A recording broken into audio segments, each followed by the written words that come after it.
Now, charities say they are needed more than ever, particularly as winter really comes at us. But they are warning that the government's changes to national insurance payments for employers are putting them under unprecedented pressure.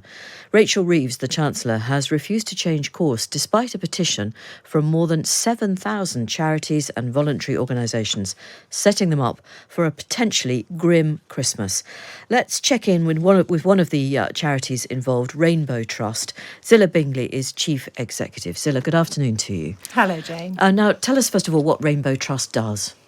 Rainbow Trust supports families who have a child with a terminal or life-threatening illness. And if you imagine when a child is seriously ill, family life can be completely turned upside down and time becomes so much more precious than ever. And what we do at Rainbow Trust is that we provide the family with an expert family support worker. And those family support workers provide emotional and practical support. It's what we refer to as social palliative care for children. Right. And there are siblings involved as well, aren't there, often? Yes, very frequently. We support a family because they have a sick child. We don't just support the sick child. Siblings are fundamentally important, and we do a huge amount of work with them, helping them process their feelings and also helping them maintain education.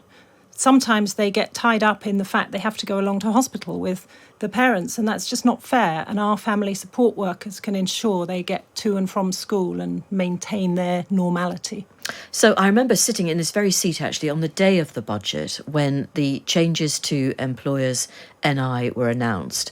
And one of the very first WhatsApp messages we got actually was from somebody who says, I work in a hospice, this is going to cost us, I think it was hundreds of thousands of pounds.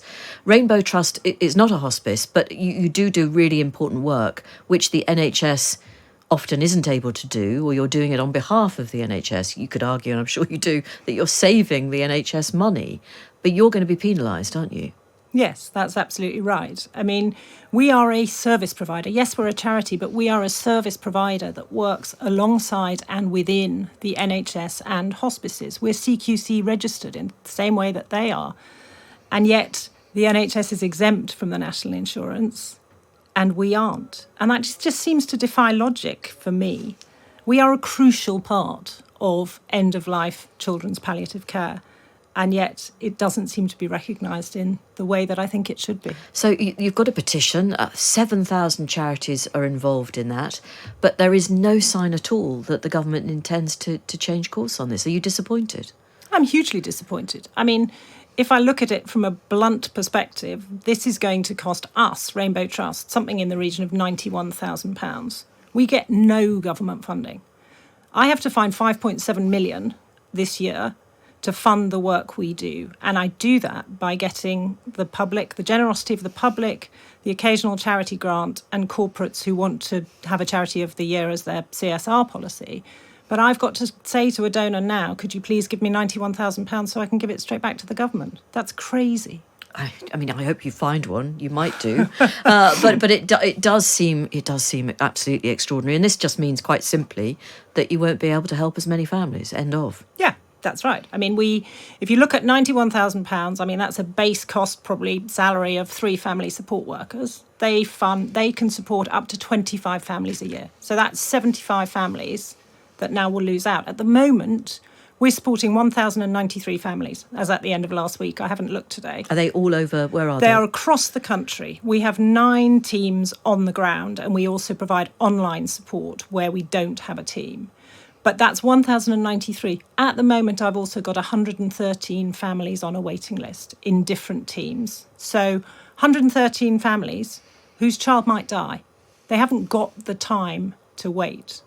Now, what we do with waiting lists is if a child is at end of life, we manage our caseload to try and ensure that we can provide that support. But with 113 on the waiting list, the only way I can service that is with more family support workers. And the only way I can do that is with more money. And the way that this is going to play out for us means we're going to have to put our growth plans on hold. There's absolutely no way that we can grow if we've got to pay back this national insurance. Just, if you don't mind, I'm just going to bring in a listener who's WhatsApp to say, I'm a trustee of an autism care charity.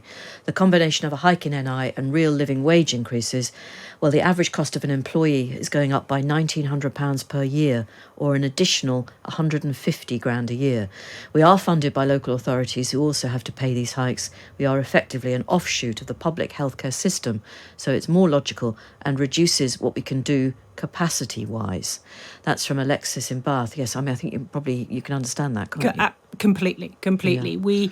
We have recently increased our cost base because the real living wage went up so dramatically last year, and now we're having to add on to that the national insurance. I completely relate to what Alexis is saying.